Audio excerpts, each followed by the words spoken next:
Broadcasting, the boisterous part of the fastest game in the world. So strap on your lids and lace them up, Rook. You're listening to the Barn Chirpers Hockey Podcast. Take a lap. Clap it up, boys. Clap it up. Welcome to another episode of the Barn Chirpers. We, of course, are the Barn Chirpers. That's why you're listening to us on all podcasting platforms. Make sure you hit that subscribe button. Make sure you like us. Give us a quick 5-star review. We would appreciate that. You can follow us on the Instagram and the threads at Barn Chirpers Pod. Chirp at us. You know, all that good stuff. We have a lot to cover today. Fans, foes, homies, whatever. There's a lot going on here in the NHL. Captain, I'm loving the Marty Brodeur sweater there. Yes. It's slick. I've been looking, real quick note, I've been looking at goalies that I grew up watching and trying to get their sweaters, or they're at least in my cart, a Dominic Hasek, a Grant Fuhr, a Cujo, and a Marty, of course. Also, I kind of like an Eddie Belfour Dallas Stars, too. For some reason, I love those late '90s Dallas Stars. Everybody hates them, and I understand why with the bottom, how it and the numbers go over it. It's so dumb, but there's something about it that I just love. But anyway, that's a whole other conversation. As a Minnesotan, how dare you, sir? I know, but I've also been looking at actual Minnesota North Stars as well. Mike Modano, Dino Ciccarelli. Oh, there's so much to go around in those too. But that's for another show and another time. Again, we have a lot to cover. There's a lot going on in the NHL. Real quick rundown here for everybody listening. Again, thanks for tuning in to the Barn Chirpers. We're going to talk about the divisions. We're going to go through our picks that we did in the offseason, see if we want to change anything. We're about a quarter way through the season, so we're going to see if we change some picks. We're also going to talk about there's a situation in Chicago again that we're going to cover very briefly. There's a couple of signings, couple of firings, and a news to break on. Well, not really broke; it's already been broken. But we're going to talk about the All-Star game coming up. So a lot to cover. Let's get into it. We're going to start with a little power play. Maybe this is a minor, actually, but so it has come out, and we're not going to speculate on what. But the Chicago Blackhawks have put Corey Perry on waivers due to conduct that is unacceptable. And this was yesterday, or excuse me, this has been going on for about a week. He was a healthy scratch, and then he was sent home. And we don't know what is actually going on, but something clearly is a conduct issue. So they're taking disciplinary actions. And there's a lot of rumblings on the internet of what he did, and I think it's just gross, just spreading rumors and stuff of, you know, we'll get to Conor Baudard here in a second. But so overall, we don't know what Corey Perry did, but again, it's essentially unbecoming of what a professional athlete should be. So in any case, I have to give props to the Chicago Blackhawks for taking control of the situation, considering what we know and what we have chirped them and criticized them for from the past. They're getting ahead of the situation. And again, we're not going to speculate on what it is. That's not really any of our business, truly. But I do have to give the Blackhawks organization props on taking control of the situation and, you know, bringing disciplinary action to Corey Perry. He's not on the team anymore. Well, okay, again, he's put on waiver wire. Nobody's going to claim him, but the intention is to terminate his contract. So I have to give them props for that. Did you have a take on that? No, you're spot on. Like, you have to give props where they're due, especially a club like Chicago, who's, I mean, one of their guys that we've kind of chirped at them about just got signed to Detroit. You hate to see something awful happen that this needs to happen, but at least, again, last week with Boston, this week with Chicago, they said, you know what, we're not going to do it. We're going to take care of this swift.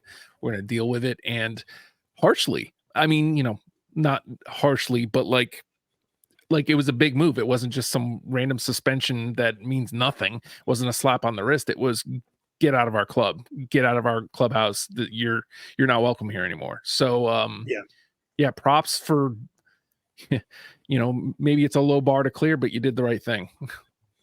Yeah, and again, like essentially the bar is like a quarter of an inch off the ground at this point, considering what we know about the organization. But Mhm. again, we do give you a props for doing the right thing. Again, with this situation, I mean, I do want to bring up Conor Bedard because obviously, um, this was one of the guys Corey Perry was brought in to protect Conor Bedard essentially, Mhm. and kind of give him another a veteran presence to play with. So uh, I guess I don't feel bad uh, necessarily because I think he's going to rise above it because he's a great player anyway. Connor Bedard, I'm speaking of. He's going to do what he's going to do anyway. I just feel like, dang man, like your rookie season, and now you essentially have to deal with this too, and then of course all the other crap going around this situation you have to deal with. I feel I know I said I don't feel bad, but I guess I kind of feel bad in a way for the kid having to deal with this, not only his rookie season, but now he's dealing with this too. That's gotta way more on you than it should, right? It is one of those things. An 18-year-old player, he's a kid. He's literally a kid. Yep. Yeah. But at the same time, it's like he signed with this notoriously gross franchise. It's true. Like I can only feel but so bad for you. That's Uh, true. I, I, He could have I said no. he He could could have have said said no. no. He could have ended up anywhere else, but he signed the deal, It's true. and he'll get through it. He's a good player, and I hope that this is the start of something good for Chicago. Hopefully, this is the actions that they're going to take going forward, and hopefully, this kid Conor Baudard, as he's becoming the face of the franchise, hopefully that's what we have to look forward to going forward. I would hope so. And the last thing that I want to end this on, because it's been more than a 2-minute minor that we've spent way too much time on this, but I think it's been important stuff that we've talked about. The last thing I want to say is that, again, like you said, being the face of the franchise, and essentially, hopefully, they can not have to, number one, not have to deal with anything else this season. Number two, I was really just stalling there to get my thought back because I had a really good thought and then I lost it, but it came back. Do I think that they might be not coming down too hard on Corey Perry? No.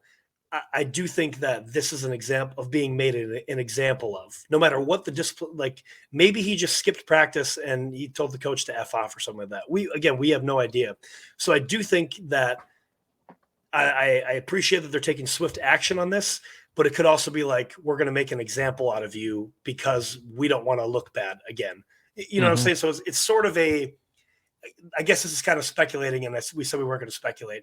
Maybe this is a bit of a backhanded way of like, we're going to take swift action because we don't want to look bad again. Does that make sense? Yeah, But totally. again, that's kind of speculating again. I just hope we don't have any more instances of this in the NHL again. Well, really ever, but definitely not this year. It's 2 in 2 weeks. Yeah. This can't happen. Yeah. This can't happen. Absolutely. Especially with so much positive Anyway, things happening. For sure. But anyway, let's get into some good stuff. Again, we're going to talk about the divisions today. So when I pull up the NHL app, the first thing that pops up is the Metropolitan Division. And of course, that is both of our teams in the Metro. So Justin, I'm going to tell you the 1 through 8 rankings of the Metro right now. And then I would like to know what your rankings were from preseason and if you would like to change anything. So here we go. Number 1, the New York Rangers. Number 2, Carolina Hurricanes. Number 3, the Philadelphia Flyers. Number 4, Washington Capitals. Number 5, New York Islanders. Number 6, your New Jersey Devils. Number 7, the Pittsburgh Penguins. And number 8, the Columbus Blue Jackets. So first of all, what was your rundown of the Metro that we thought it was going to be at the end of the season? So I had New Jersey at 1, Carolina at 2, then Rangers, Islanders, Pens, Caps, Columbus, Flyers at 8. We were pretty much the same. We had 3 through, we basically had the bottom half flip-flopped a little bit, but we basically had kind of the same setup. Yeah. I had New Jersey at 1, then Canes, Pittsburgh, Rangers, Islanders, Caps, Jackets, and Flyers. So saying that, I guess number one, what are you the most surprised at? And then number two, at a quarter way through the season, do you want to make any changes to your picks? Uh, a thing to note is the East and the Metro specifically, points are close. So like Yes. these are going to change for sure. But like if God, I hate saying this. Not that the Rangers are in first, but they're like healthily in first.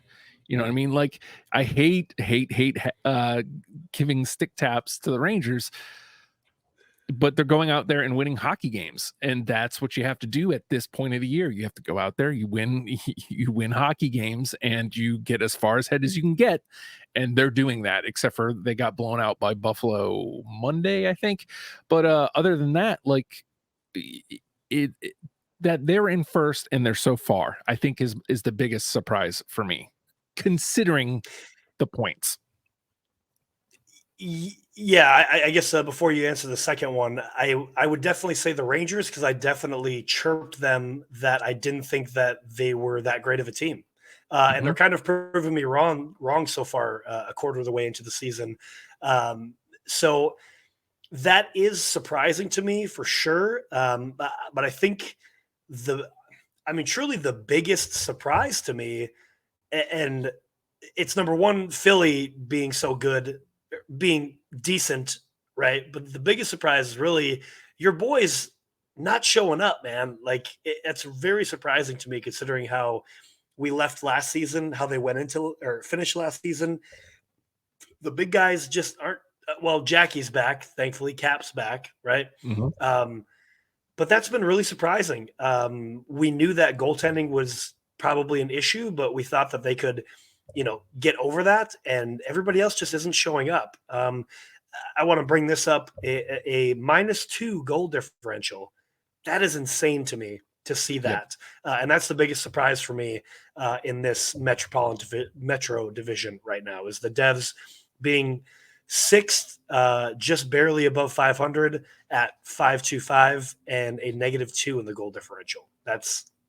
I did not see that coming. Obviously, I know you didn't either, but I'm calling it out as like it's an easy pick for you to say that, but really, truly for me, it's like what? Yeah, and I picked them at first, and I thought it hasn't been a great year. That's all I'll say. And to your point, we got Cap back, and suddenly 2 straight wins. We blow out Buffalo Saturday, and last night the come from behind victory against the Isle, and Cap scored in both games. So clearly, we lost a big piece when Cap went down. So yeah, for sure. Yeah, for sure. Is there any changes that you foresee that you want to make for your Metro picks for the end of the season? I don't think Jersey gets hot enough to get number one. I just don't see that happening. We're not going to finish 6th because Philly will cool down. Washington will likely cool down. Yeah. I can see Jersey finishing. I still like Carolina at 2. I think it's, Carolina and the Rangers fighting back and forth for 1. I think New Jersey kind of settles into that 3rd spot, assuming that they have it together now, and we're about to see. So I think that would be the one change. I don't think Jersey has. They have to go on like several heaters to grab first at this point. I don't see that in this club.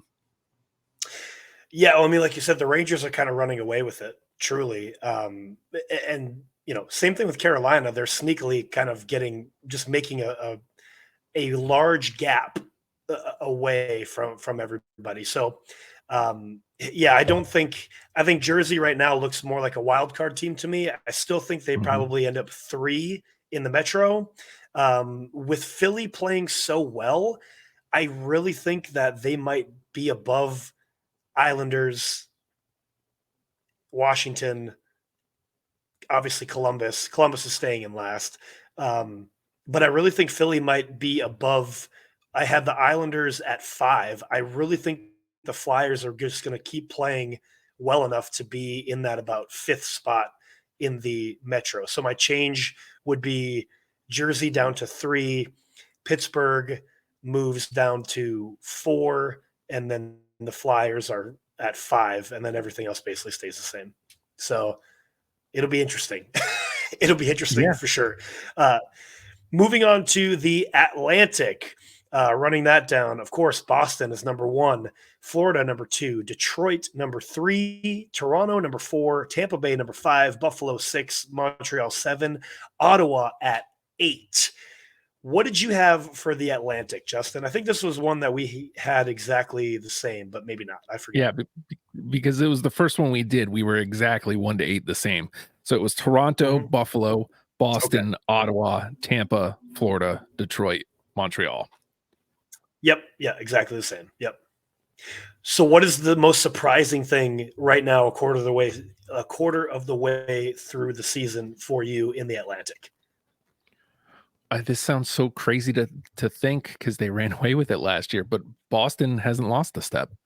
The fact that they might have gotten right better. They're right where they were. I mean, again, they've come down to earth a little bit over the last week and a half, 2 weeks. They're looking human, but the fact that they actually have lost. They've lost 4 out of 5. See, so, but the fact that we thought that they, again, we both had them at 3. So the fact that they're a good solid 3 points here ahead of number 2 and 6 points ahead of number 3. They don't have a command on it, but they're squarely they grabbed the lead and they're holding on for dear life right now. So I think that's Boston might be my biggest surprise.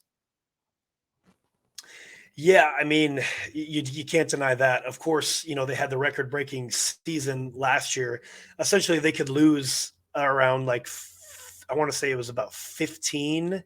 They could lose 15 more games and still be well over 100-point team. So, we've said that for this entire, since the offseason there. There's a couple easy picks here that I could go with. Obviously, Florida, of course, Detroit. Could also kind of pick the homer pick and say that I'm surprised about Buffalo, but really, truly, Ottawa being dead last in the Atlantic is so incredibly crazy to me. This team is a solid team. They brought in Korpisalo to shore up the goalie situation. He's a really good goaltender, and they're just not getting the production from guys.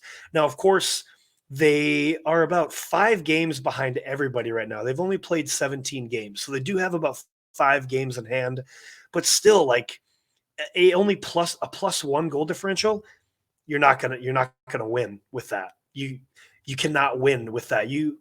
If you look at all these other division leaders, they're at least +15, right? So you're not going to win with a +1 goal differential. You're just not. I don't care how good your goalie is. I don't care how good your defense is. You're not going to win you're going to win every single 1-goal game. That's how you're going to have your season. Come on, man. That is a tough season. If you're going to have 82 games where you play 1-goal games in this day and age, if we're talking about the 90s, sure. But right now in 2023, doing 82 1-goal games, you are going to burn out real fast. Real fast. So that's my most surprising is Ottawa. I'll send it to you first again. Do you want to make any changes? Do you think anything's going to be different from what we picked in the offseason in the Atlantic? Well, I mean, I have to tag on to what you were just talking about. We had Ottawa at 4. That's a lot of ground to cover, man. And just the way they're playing, I don't see that happening. I mean, hopefully they get hot and they grab a couple spots here. Montreal probably comes back down to earth. But I don't see them hopscotch. They have to hopscotch Buffalo, who really hasn't gotten it going yet. Tampa, who's getting Vazzy back. And Toronto, who, hasn't played that great. I don't see them coming in there that high. I don't think they finish 8th, but I mean, I think I got to swap them all the way down to number 7. I mean, they got to go on again. We talked about this last with Jersey. They got to go on several heaters For them, it's just to get into contention. Like, that's not, I just don't see that happening. Yeah, I agree. I agree with that. And of course, to drop down to 7, that's probably where I would put them too.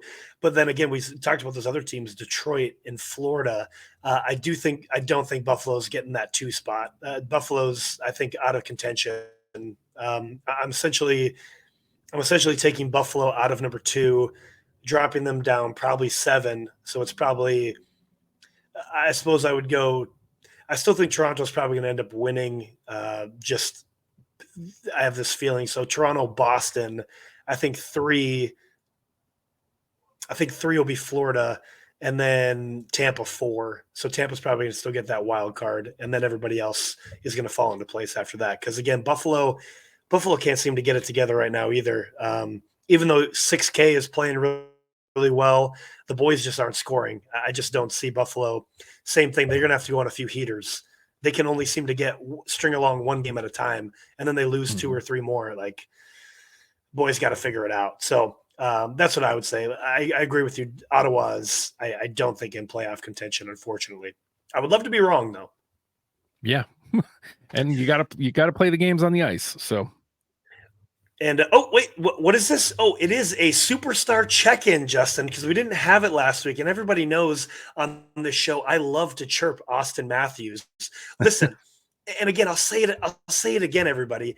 I've never said that Austin Matthews isn't a good player. He is a great player. He scores all the time, allegedly, in the regular season. He has a great regular season, and then he never shows up in the playoffs when it counts to earn your $13 million contract. That's all I'm ever saying, right? I've never said he's a bad player.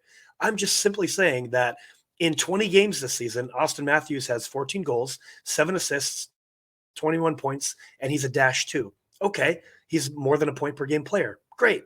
Well, guess what? In the last 5 games, Justin, he has scored 2 points in the last 5 games. 2 points Austin Matthews has scored. Okay. They just played Florida. He scored no points. Yes, they did win in a 2-1 shootout. But guess what? If you would have scored some points or dished the puck, you wouldn't have had to go to overtime, and you wouldn't have had to go to a shootout. The game before that, you played Pittsburgh. Guess what? No points, Justin. -1. And they, let's see, look at my notes. They lost that game 3-2. Okay. The game before that, they played Chicago Blackhawks. No points, -2 against Chicago, one of the worst teams in the league right now. And again, you lost that game 4-3 in overtime. You know what would have been great? A superstar to score some points, and you could have beaten a crappy team. The game before that, they played Minnesota, 1 goal, 1 assist, 2 points, +1. You won that game 4-3.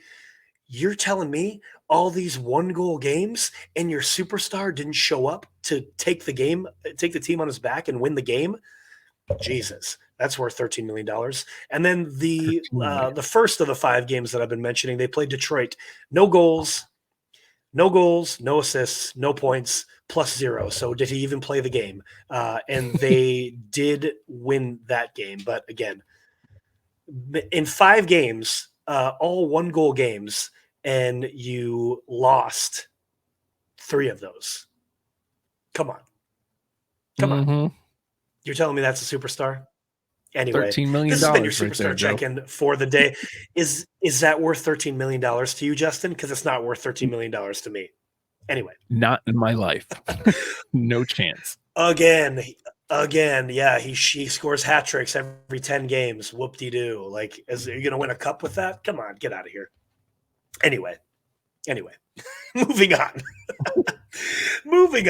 Let's head over to the Central, and I guess I'll take this one. I think we're pretty close on this one too. I had Dallas, Colorado, Minnesota, Nashville, Arizona, Winnipeg, Chicago, St. Louis. Yeah, you and I had Nashville and Winnipeg. No, I'm sorry, Winnipeg and Arizona swapped, I think. Yeah, because I had right. Dallas, Colorado, Minnesota, Nashville, Winnipeg, Arizona, Chicago, St. Louis. Yep, we just had that one switched. So everything else was the same. I'm going to say the elephant in the room here. It's Minnesota. Minnesota being so terrible. That is Yeah. the biggest surprise for me this year. I did not see that coming. And even terrible is saying that lightly, because right now the current standings are Colorado, Dallas, Winnipeg, St. Louis at 4, Nashville at 5, the Yotes at 6, Minnesota at 7, and Chicago at 8. And the only difference between Minnesota and Chicago is 2 points. That's it. 2 points. They are a -18 in goal differential. Excuse me. And they have 4 overtime losses, which I'm just looking through the rest of the league right now.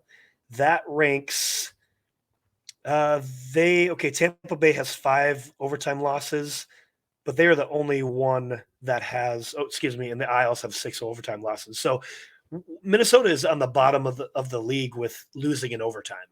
So they just can't get it done, which is clear by their goal differential. The guys aren't scoring. Kirill, he's not doing literally anything. Again, Jared Spurgeon was gone. Yeah. But Matt Zuccarello hasn't really been scoring either. He's been doing better than Kaprizov, but dude. And then of course the goalie situation. Gus has been awful. My boy Flower has been awful. This team is kind of in shambles, truly. And I mentioned that when they went over to Sweden. I was like, they need to win these. And yeah, they got 2 points out of 2 games. Okay, that's still not great. And I don't think we'll get to more Minnesota news a little bit later on. But I mean, honestly, put a fork in them. They're overcooked. They're definitely not making the playoffs this year. I don't think. And I hate to say that. Being from Minnesota, I really wish this team would do something, but I don't see it this year. I think my biggest surprise, because echo everything you said about Minnesota, because that is the one. The fact that you can forgive like a little slippage, maybe they just can't get it together, but like not only can they not get it together, they're getting mopped. Like there's nothing. And they're not fun to watch either, which was like my favorite part about hockey last year, was watching the Minnesota Wild. But the St. Louis Blues at number 4, and I talked about this last week. Yeah. Like, I don't know how. Like you watch them, it's not like they're fun to watch. It's not like they're playing good hockey. They're just winning games, and it's like, I don't understand. Like, how is this happening? Yep. Yeah, it's really, I shouldn't have to say this. Defense have been pretty solid. Bennington is staying out of the scrums, which I shouldn't have to say that. He's the goalie, but he's kind of keeping his nose clean and doing okay-ish, right? He's not being outstanding goaltending, but he's not being awful like he was last year either. So like, he's doing all right, and all of a sudden the St. Louis Blues, 6-4 in the last 10, by the way. They're somehow in a wild card spot right now in the West. A wild card spot, Justin. How is that possible? When we talked about them, it was all like, yeah, I don't know what you do here. They don't have very many pieces left, and what do you do?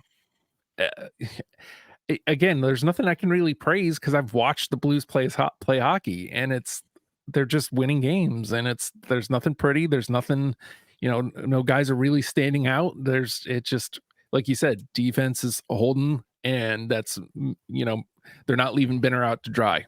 And sometimes I guess that's all it takes. Yeah, exactly. So I guess, I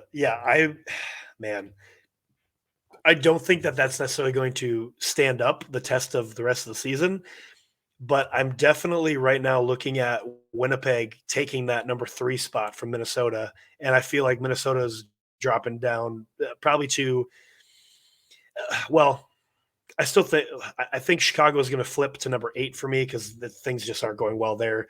I see St. Louis taking that 7, 6 probably Minnesota, and then the rest stays the same for me. So Nashville, Arizona at 4 and 5, but number 1, 2, 3 now would be Dallas, Colorado, Winnipeg for me.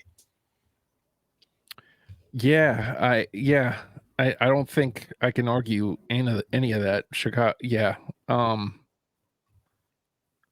of silly to hammer home any other points, because I feel like that. I mean, Chicago's not going to go on a heater.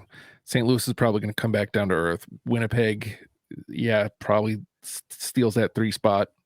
Dallas, Colorado, Winnipeg, Nashville, Arizona at 5. That's crazy.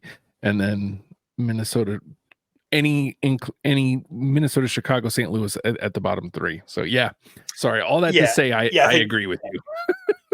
No, you're good. I truly think those bottom 3 positions could be, flip flopped some way, shape, or form, depending on, essentially 2 out of those 3 teams can pull their heads out of their butt. It could be interchangeable. But I do want to say quick before we get off of the Central, like, obviously I want to praise the Yotes because that's what we do on the show too.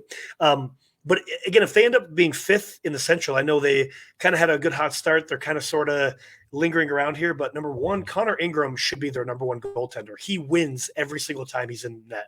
Every single time. I don't think he's had a loss yet this year. I could be wrong. It might have been an overtime loss. I don't have the stats right in front of me. But every time I see him starting, they win those games, at least as of late. And if they end up in 5th in the Central, that is a huge increase that we talked about in the offseason, and how we've praised the Yotes. Like, any increase, even 6 and above is a huge increase because they've sat around that 7-8 spot. You know what I mean? So that would be a huge increase for them. And the last thing I want to touch on, and then I'll send it back to you. I am impressed by Winnipeg. We talked in the offseason, was not expecting much from that squad. All of a sudden, they're turning things around, at least right now, and they're figuring it out, which is interesting to me.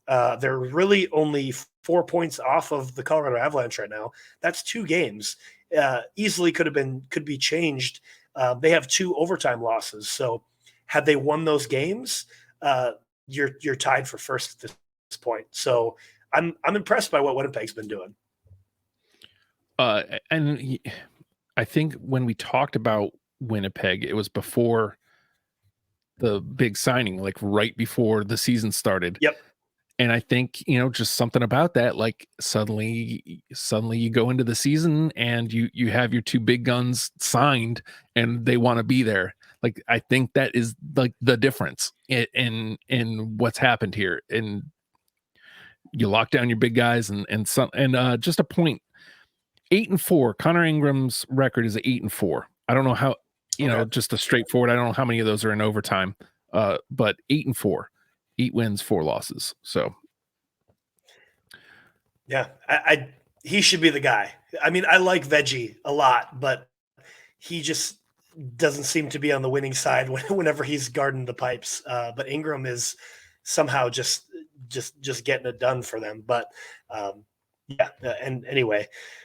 Moving on, one more division here for the Pacific. I will run this down for you, and then you can. I think this is one that we had all the same. I think, but right now, Vegas Golden Knights, Vancouver Canucks, LA Kings, Calgary Flames, Seattle Kraken, Anaheim Ducks, Edmonton Oilers, San Jose Sharks. Justin, what did you have? I think there was a couple here that we had swapped, but my rundown was Vegas, Edmonton, Seattle, Calgary, Los Angeles, Vancouver, Anaheim, San Jose. We had 4 or 5 switched. I had LA, Calgary. Yeah. So, man, there's a lot in this division to talk about. Truly. Yeah. You could probably have 2 to 4 surprising things about this. Well, I want to go positive, and I think you'd agree with me here. Vancouver at 2, not only Vancouver at 2, they're only a point behind Vegas, who are looking every bit as Stanley Cup defending champions as anybody maybe has ever looked. And Vancouver's keeping pace with them. Again, Vegas over the last week and a half or so has kind of come back down to earth. They're not looking unbeatable. They're losing games that they should probably be winning. But you play the game on the ice, and Vancouver's already at 30 points, 31 points. They're just about as locked into the playoffs as you can get at this point of the season. I mean, barring something catastrophic, it looks like our Vancouver Canucks are going to be in the playoffs, and not in a gaslighting fashion, right? Like, Yeah. I mean, Yeah.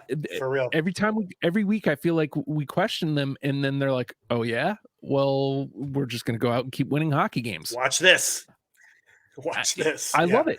I love it. And you know, to me, that bodes well for them in the playoff. I mean, you know, we've seen one seeds get like bounced.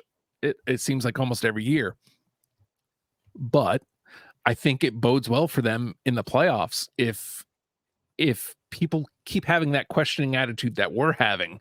Oh, it's just the Canucks.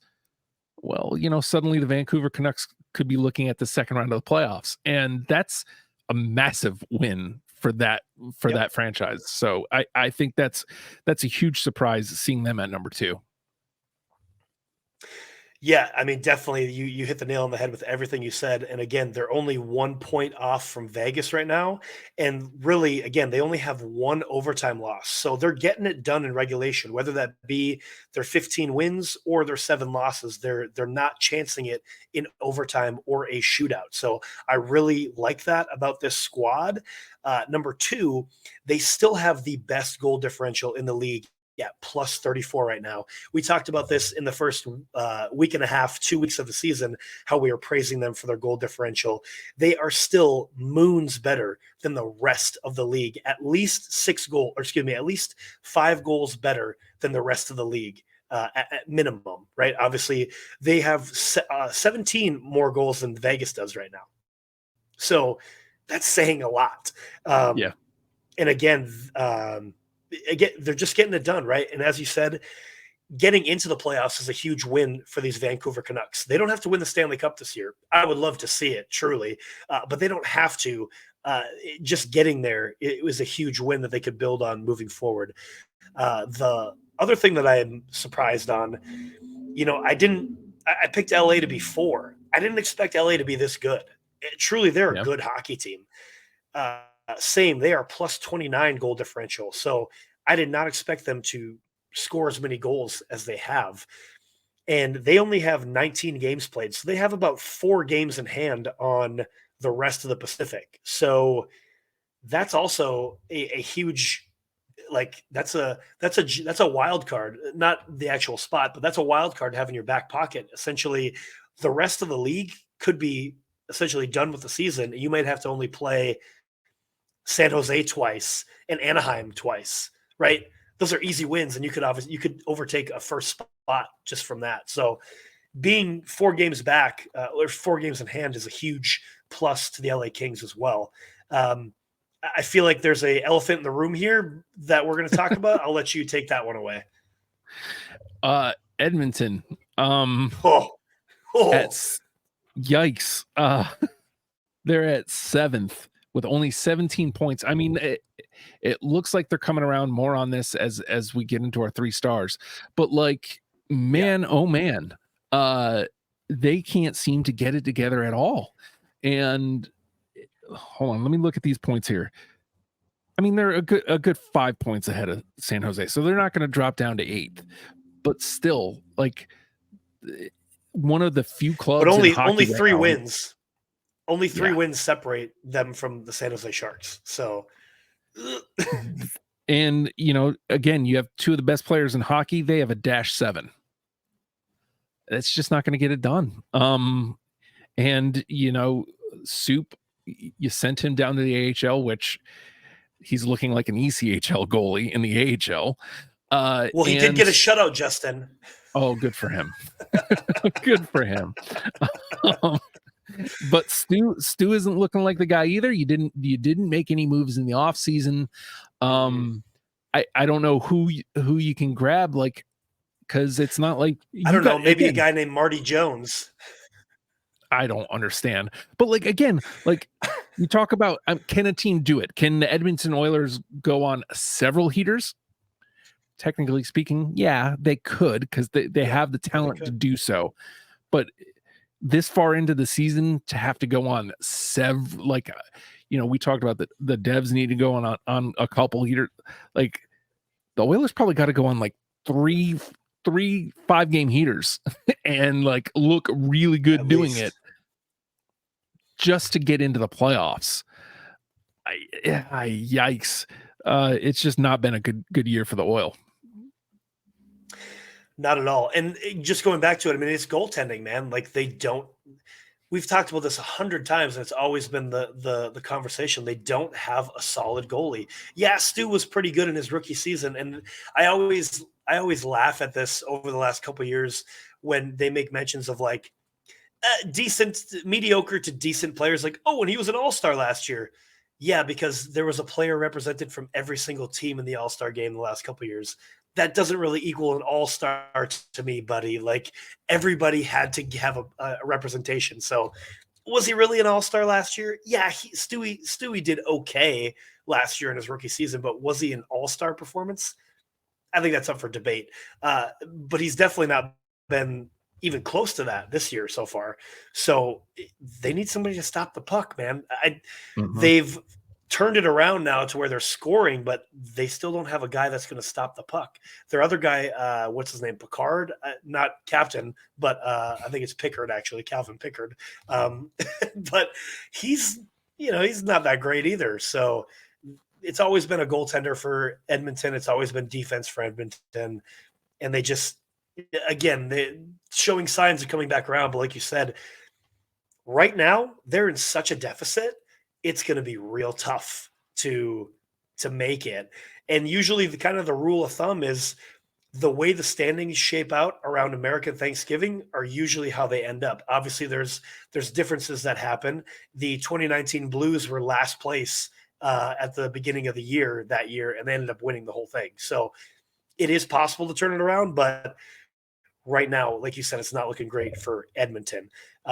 So I think that the standings, the way they look right now, are how they're going to end up. I think Vegas, Vancouver, LA. I dropped Seattle way out of it. Who knows what they're doing? They're somewhere in the bottom. I think 5 through 8 are very interchangeable right now between Calgary, Anaheim, San Jose, and truly Edmonton. I think that they're going to falter even more, and they're going to be somewhere around 5 through 8. I think those are all jumbled around for me. I can't disagree. You love to see Anaheim played well for the better portion of this part of the season, but as you can see, it looks like the wheels are falling off, and they're showing who they really are. What can you say about the Sharks? They're going to hold that 8 spot down. But yeah, like Calgary is lucky that Edmonton is stinking up the joint, because they stink too. And the fact that they're holding on to that 4 spot for dear life. But yeah, Calgary, Seattle, Anaheim, Edmonton, completely interchangeable, I think, from 4 to 7 for sure. And just, I guess, to kind of touch on that, obviously I am upset a little bit at the Kraken to be so low. I don't see them turning it around this year. I haven't been able to watch any games, but things just don't look great for them. So I'm not counting them out like, okay, bye, I'm not going to pay attention to you. But I guess my expectations are much lower now for the Kraken for the rest of the year. If they can at least be above 500, I will be happy with that performance. Love to see them, eke into the playoffs at least. But I guess they must have just used all their magic last year. Just stinks.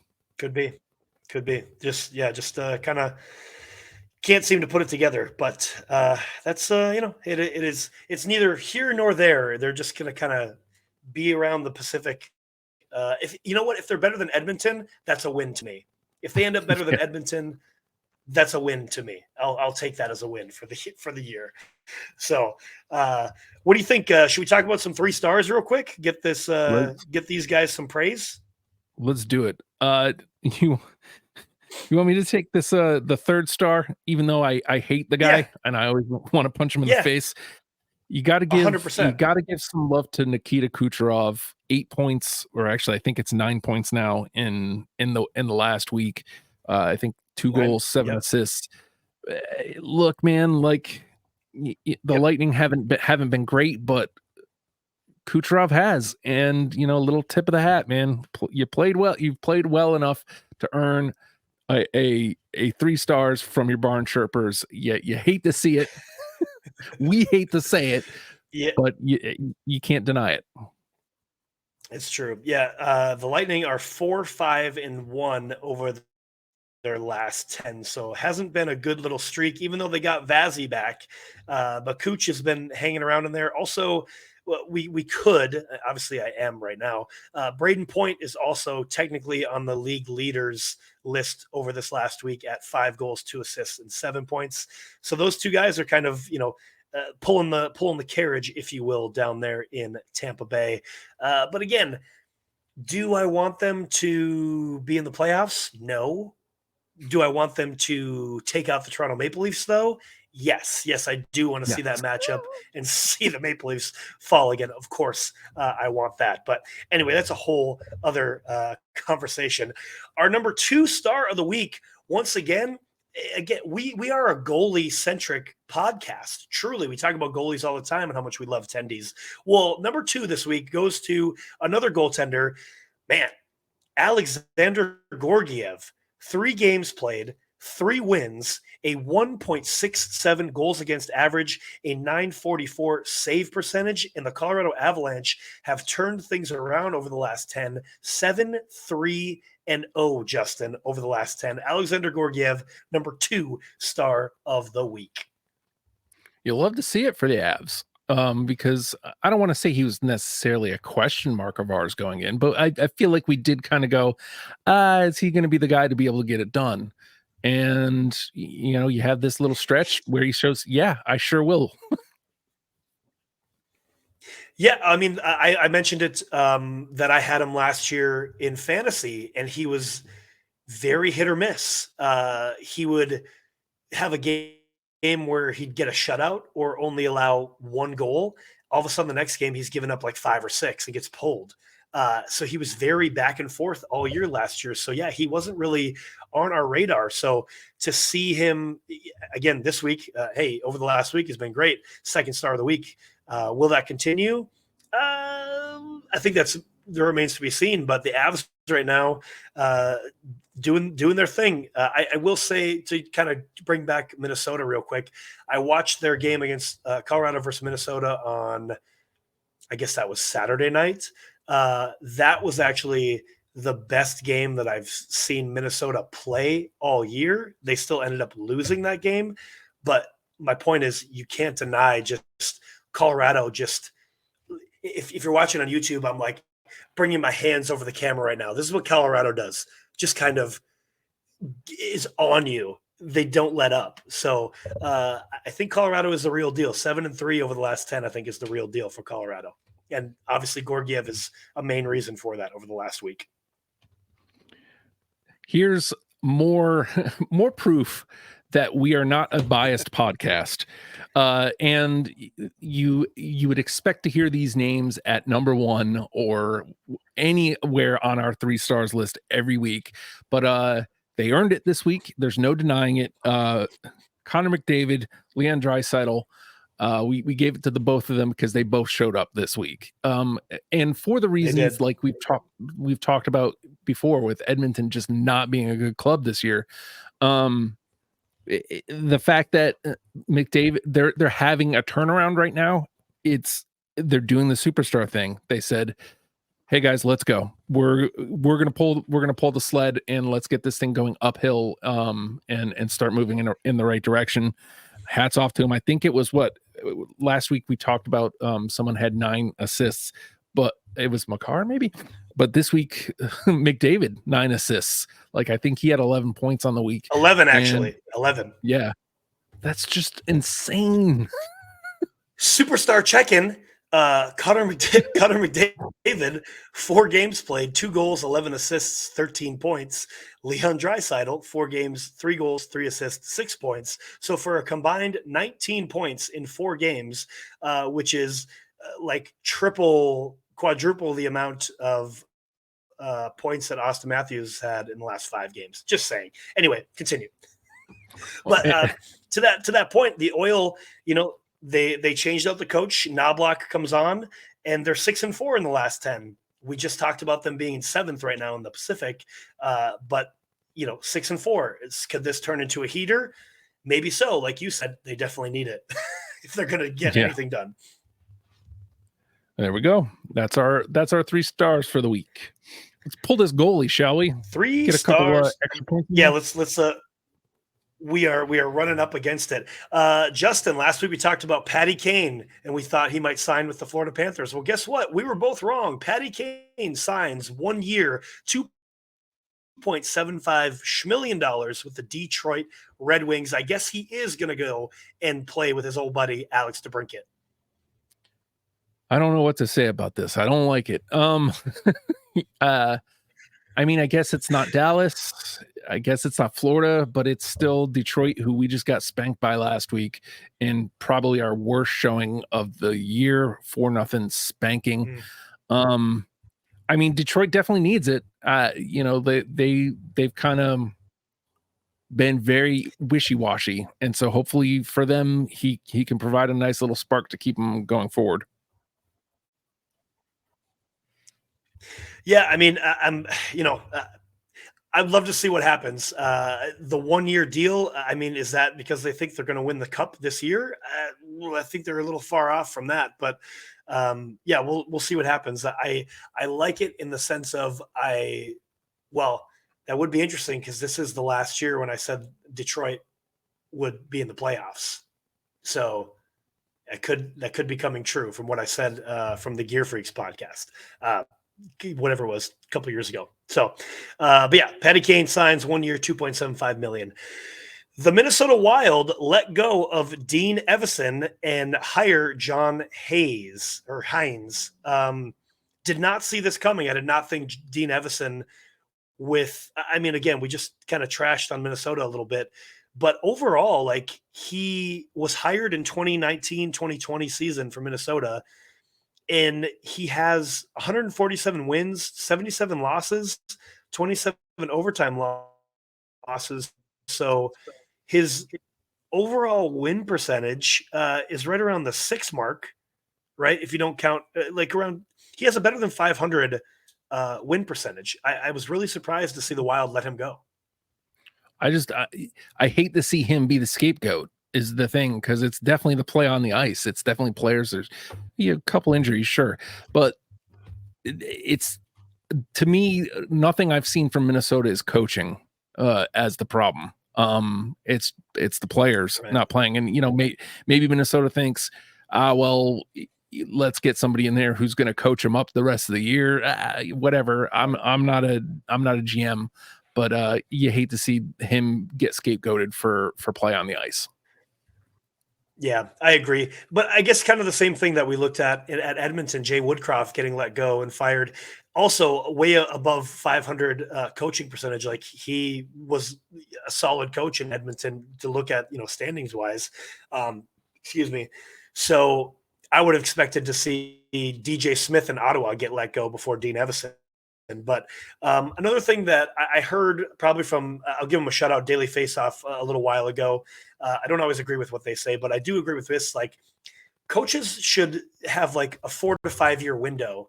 And if they don't get it done, move on, or just a 4 to 5 window regardless, and then move on, because you get a different voice in the locker room. You get a different, setup of play. Having coaches around for so long, like, and we talk about the old boys club, like, I guess this, not that Dean Evison was in the old boys club. That was his first head coaching gig, but this leaves an opportunity now. Jay Woodcroft and Dean Evison on the market could end up in other markets for teams that maybe are struggling a little bit. Maybe we do see a change in Ottawa still.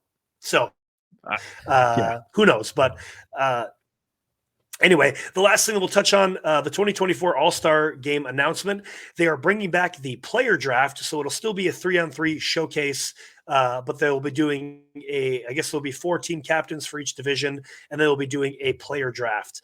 I like this idea because, again, not necessarily every team has to be represented now. We can actually maybe get a draft and have some true All-Stars in the All-Star Game. I think is great for the All-Star Game. What do you think, Justin? Agreed. Agreed. And plus, I like 3-on-3 as the showcase. The faster hockey. I love 3-on-3.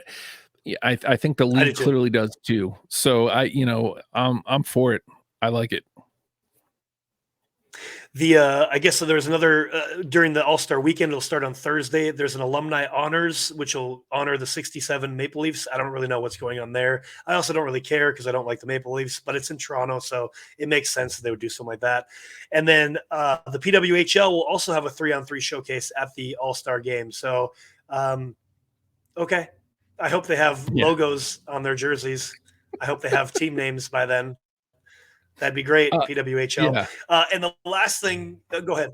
What's that? No, I mean, this feels like the first thing they've done right, even though they don't have the things, some of the things that should be right before this. Yes. I think this is a great idea. I love the fact that they're doing it. It's just agreed. I feel like you missed a couple steps. Agreed. And the last thing, we talked about the Blackhawks a little bit earlier. Anthony Beauvillier has been traded from the Vancouver Canucks to the Chicago Blackhawks for a 2024 fifth-round pick. Anthony Beauvillier has 1 year left on his deal. He's an unrestricted free agent at 4.15. So this clears up about $4 million on the Canucks cap room of $4 million. So that's also pretty cool because that's a good depth piece that they could bring in at the deadline. So fingers crossed for that they actually do that. But they got some trading room now. So I'm here for it. Yeah, man. Same. Cool. Well, that's been this week's show. We'll be back next week. Same bat time, same bat channel. Of course, you can chirp us at Barn Chirpers Pod. Follow, like, subscribe on all your podcasting platforms at Barn Chirpers Pod. Y'all have a great one. Stay safe out there. Stick taps and sellies, boys. Clap it up. Yeah. And.